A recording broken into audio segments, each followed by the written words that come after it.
Siapa nih yang sedang berusaha untuk lulus PPPK tahap 2 kali ini?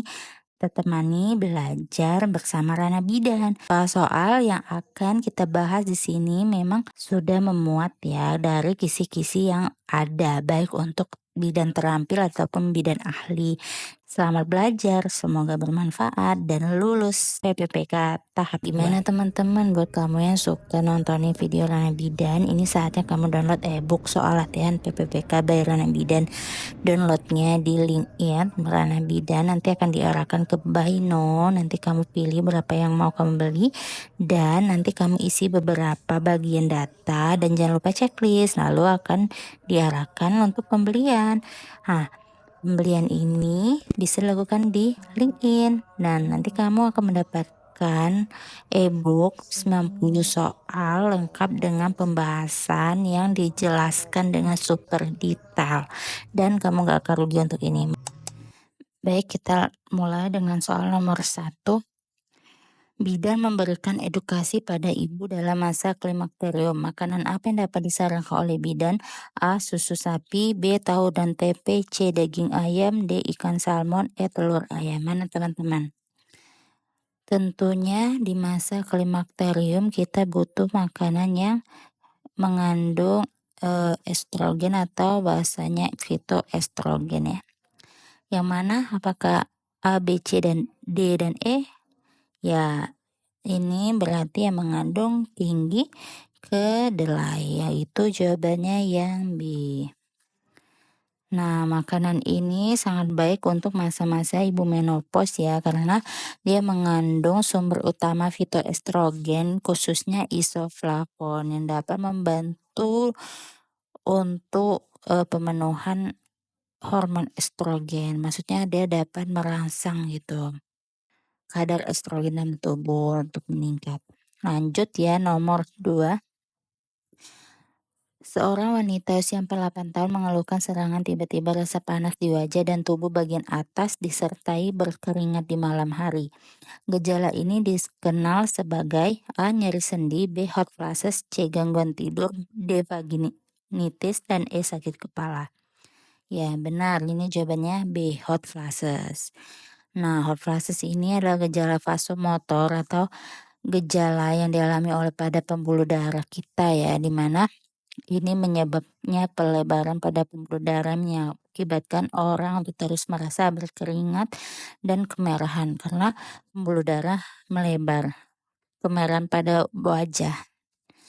Nah, ini diakibatkan oleh fluktuasi hormon estrogen tadi ya. Di video sebelumnya juga udah dijelaskan ya teman-teman.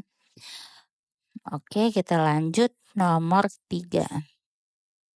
Seorang wanita usia 50 tahun mengeluhkan sering merasa cemas, mudah marah, dan sulit berkonsentrasi. Apa yang paling mungkin menjadi penyebab kondisi ini?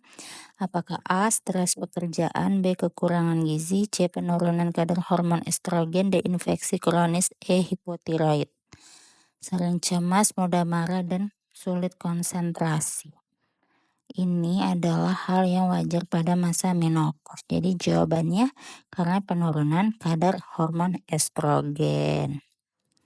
Nah, di sini akibat hormon penurunan kadar estrogen itu sangat banyak ya, karena dia dapat mempengaruhi neurotransmitter.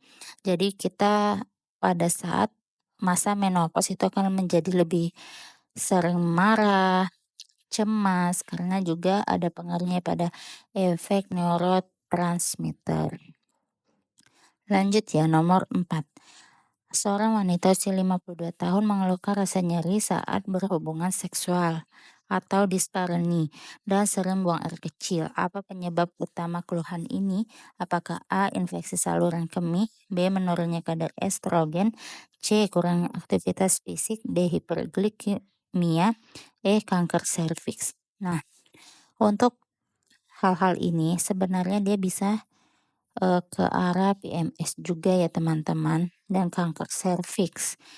Tapi di sini karena usia ibu 52 tahun dan itu lebih mengarah kepada penyebab dari menopause itu, yaitu menurunnya kadar estrogen.